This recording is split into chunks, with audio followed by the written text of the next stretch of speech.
Okay, Tony, this is a little bit better look on the inside. Just some of the cobble here. They got a power seat in this thing. This is behind the passenger seat. They ran this wire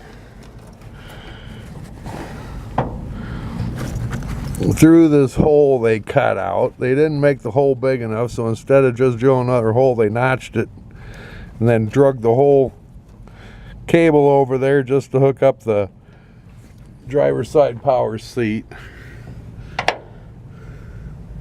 These wires here are dangling. More hanging under the dash everywhere, just wadded up.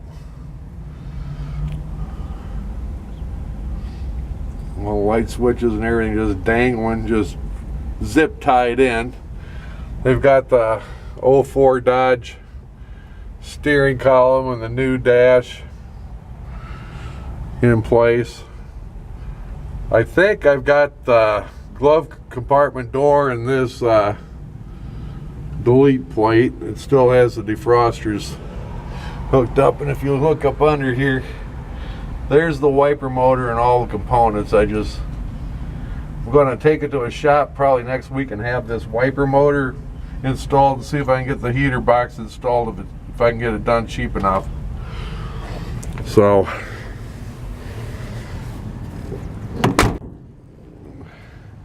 and here's the look at this wood in this bed. They put it in with these stupid little screws. Harbor Freight screws. Come on, guys. And I think you can see where they just painted the top and not even any of the sides or the bottom. And it's just warping like crazy already. It's kicking up over there in that corner. Here's some more of their excellent woodworking skills that they said was so great.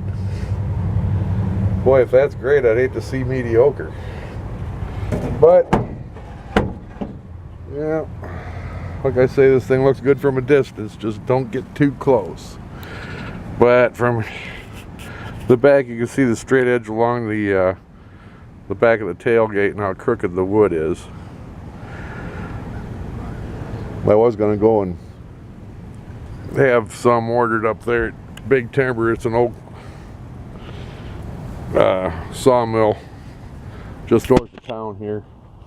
And if I keep this stupid thing, I just might go ahead and do that. I'm not sure if you want this or not. Just throwing it out there. But most of the time it starts right up, it runs good, but now that I'm showing it to you, it's hard telling. We'll find out.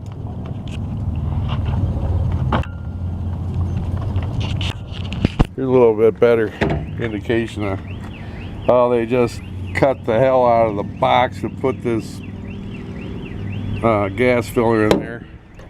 And that's the reason for this little 3/4 inch plywood box that they cobbled together. Couldn't even cut a straight line.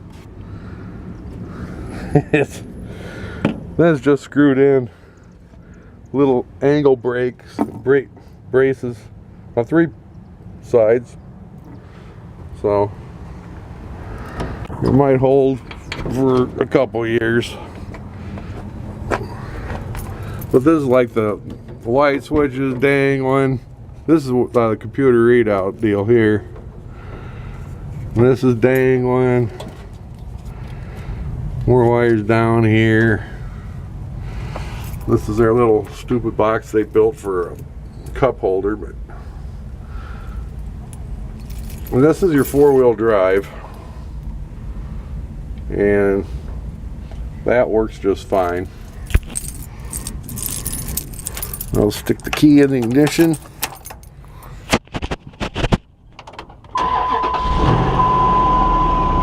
right up. The odometer was reading, but now they're blacked out, and I don't have the trip odometer working either. If I had a garage and tools and time, you know, I'd probably work on this thing, but I don't have a garage. Very limited set of tools, and I'm on disability, so just not able to work on stuff like I used to. And I didn't know it was this much of a project. I thought, the way this guy described it to me is I could just get right in it, start it up, drive it, enjoy it the way it is. Well, it's okay if I didn't need wipers or a heater, or if I was just going to drive it in the garage. I don't know.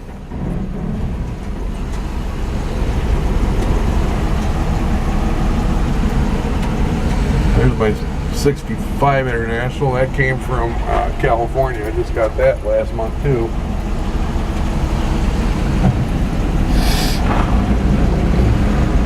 But this is the way it cruises with no foot on the gas.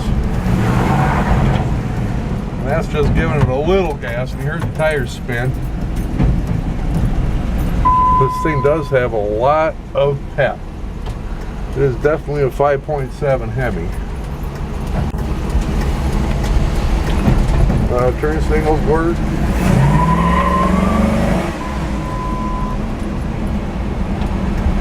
And it will squall the tires.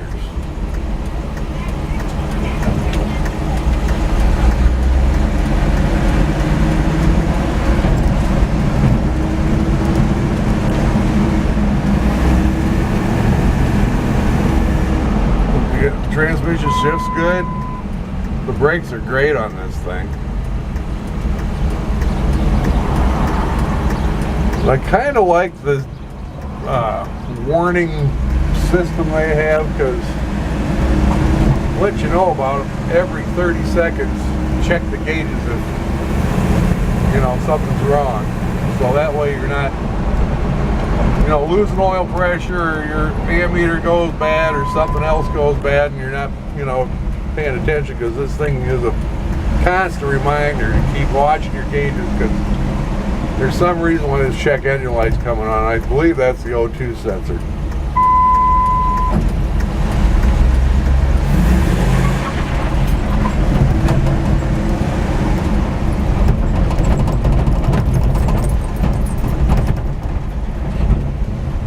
Well, that's the way she runs.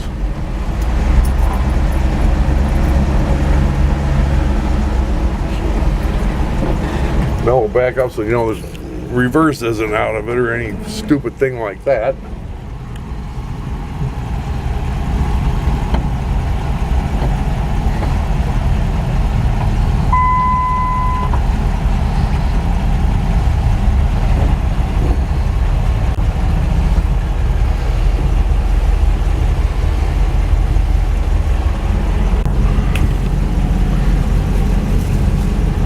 We're back.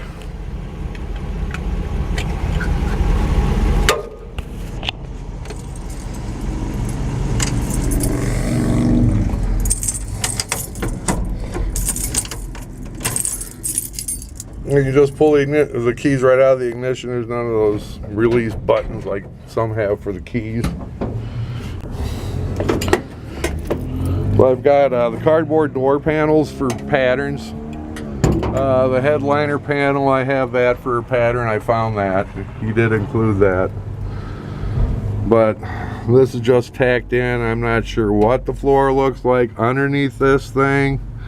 I have no clue.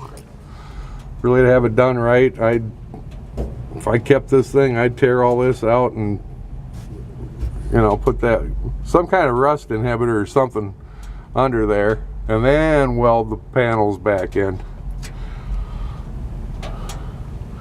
But it is what it is.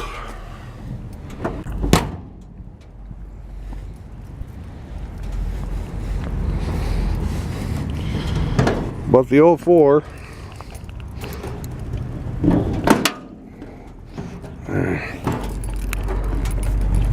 I'll put this down for a minute.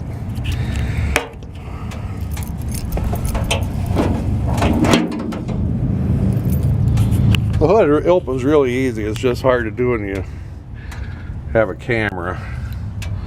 But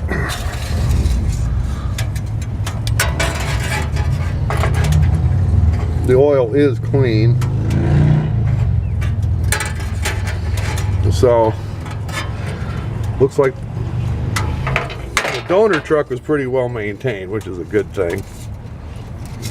The brakes are just awesome on this thing. So he's got one of those K, whatever they are, air filters on it, K1 or whatever. This is supposed to be attached to the intake.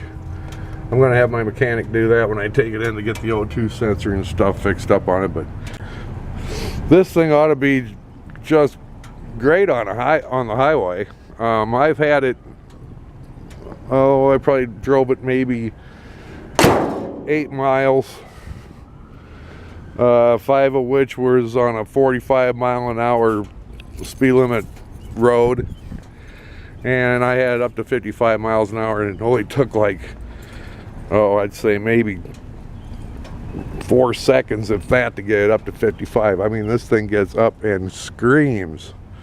It runs good. Excuse me. I added these mirrors. I like to see what's going on. And then